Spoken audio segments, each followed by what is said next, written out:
ছট পুজোর প্রসাদ হিসাবে ঠেকুয়া বানানো হয়। নন বেঙ্গলিদের সাথে সাথে এখন এটি বাঙালিদের কাছেও খুব জনপ্রিয়।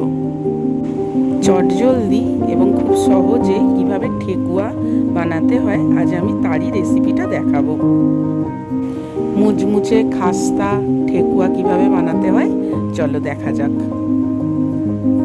ঠেকুয়া বানানোর জন্য প্রথমেই আমার লাগবে নারকেল। এখানে আমি দেখো একটা নারকেল নিয়েছি। এই হাফ মালা নারকেলটা আমি কুড়ে নেব, আর হাফ মালা নারকেলটা আমি এরকম ছোট ছোট ভাবে কেটে নেব। এবারে প্রথমে একটা পাত্রে আমি 2 বাটি আটা নেব। তোমরা চাইলে 1 বাটি আটা 1 বাটি ময়দাও নিতে পারো, আবার 2 বাটি আটাও নিতে পারো। আচ্ছা, আমি 2 বাটি আটা নিয়েছি, সেই বাটিরই মাপ করে হাফ বাটি আমি সুজি নিলাম। এবারে যে নারকেলটা আমি হাফ মালা নারকেল কুড়িয়ে রেখেছিলাম সেই নারকেল কুড়োনোটা নিয়ে নিলাম এখানে। এবারে এর মধ্যে দিয়ে দেব কাজু আর কিশমিশ। আমি ছোট ছোট করে কাজু আর কিশমিশগুলোকে কেটে নিয়েছি, এগুলোতে দিয়ে দিলাম। এবারে যে নারকেলটা আমি হাফ মালা নারকেলটা এরকমভাবে ছোট ছোট করে কেটে রেখেছিলাম সেই নারকেল কাটাটা এতে দিয়ে দিলাম। তোমরা চাইলে ড্রাই নারকেলও দিতে পারো।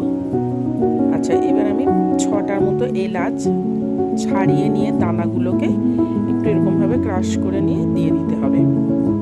আচ্ছা, এবারে 1 চামচ মৌরি হাতের মধ্যে এরকমভাবে ক্রাশ করে নিয়ে এটা দিয়ে দেবে। এতে মৌরি দিলে এর স্বাদটা খুব ভালো হয়, এতে মৌরি অবশ্যই দেবে।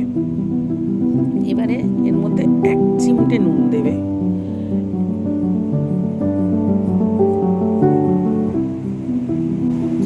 যেই বাটিটার মাপ করে আমি আটা নিয়েছিলাম সেই বাটিটারই মাপ করে আমি হাফ বাটির থেকে একটু বেশি চিনি দেব, আর চিনিগুলো একটু বড় দানা হলে খুব ভালো হয়।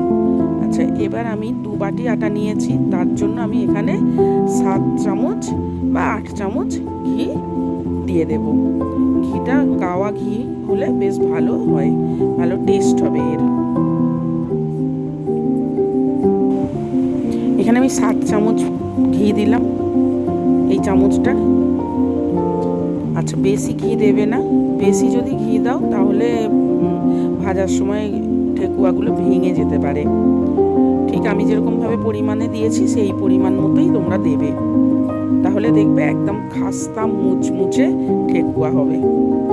আচ্ছা, এবারে আমি ওই যে বাটিটার মাপের আটা নিয়েছিলাম সেই বাটিটার মাপেরই হাফ বাটি গুড় নিয়ে নেব, আর গুড়টার মধ্যে একটু আমি গরম জল মিশিয়ে দিলাম যাতে গুড়টা ওর মধ্যে গলে যায়। আচ্ছা, এবারে সব মিশ্রণটা ভালোভাবে এরকমভাবে মাখিয়ে নিতে হবে, খুব ভালোভাবে মিশিয়ে নিতে হবে মিশ্রণটাকে। ভালোভাবে মিশিয়ে নিয়ে এরকমভাবে মুঠো করে দেখবে। দেখো, মুঠো করে দেখলে এটা ভাঙবে না, কিন্তু এরকমভাবে আঙুলের সামান্য চাপ দিলে এটা ভেঙে যাবে। ঠিক এই রকমভাবে যেন মেশানোটা হয়। তারপর ওই যে গুড়টা দিয়ে জল দিয়ে রেখেছিলাম সেটা অল্প অল্প করে ঢেলে মাখতে হবে। একসঙ্গে সবটা তোমরা বন্ধুরা ঢেলে দেবে না, তাহলে মাখাটা ভালো হবে না।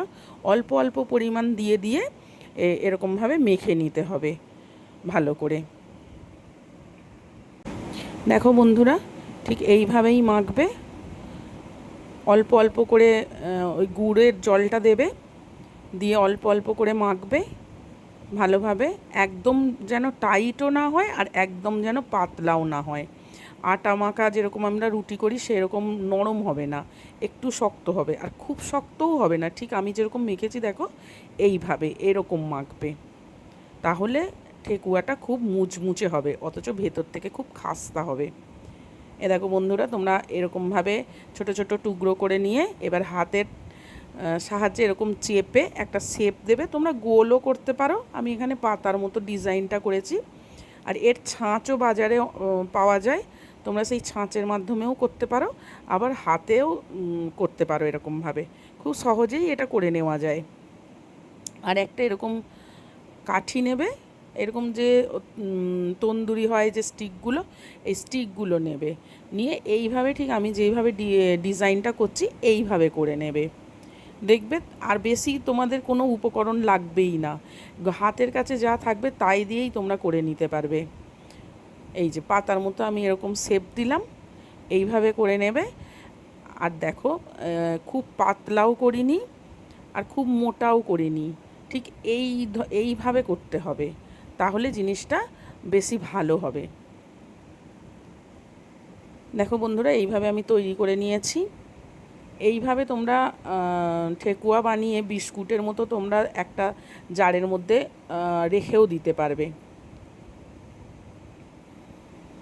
বেশ কিছুদিন এরকমভাবে রেখে দিয়ে খাওয়া যাবে।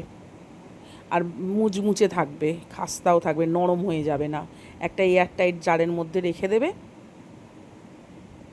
দেখো বন্ধুরা, এইভাবে আমি তৈরি করে নিয়েছি।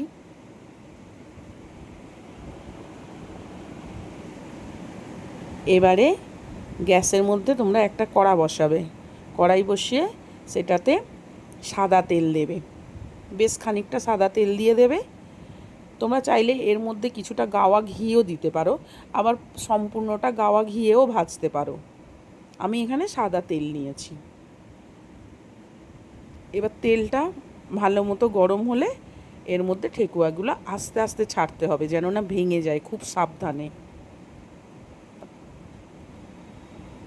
আর এটা একদম হাই ফ্লেমে ভাজবে না, লো বা মিডিয়াম ফ্লেমে ভাজবে, নয়তো তাড়াতাড়ি ওপরটা ভাজা হয়ে যাবে আর ভেতরটা কাঁচা থেকে যাবে। দেখো বন্ধুরা, আমার সব ভাজা হয়ে গেল। সত্যি বলতে খুবই ভালো হয়েছে, একদম ওপর থেকে মুচমুচে আর ভেতরটা খাস্তা হয়েছে, আর খুবই টেস্টি হয়েছে। এইভাবে তোমাদেরও যদি ঠেকুয়া বানাতে ইচ্ছা হয়, তোমরাও খুব সহজেই চটজলদি বানিয়ে নিতে পারবে এরকম মুচমুচে আর খাস্তা ঠেকুয়া।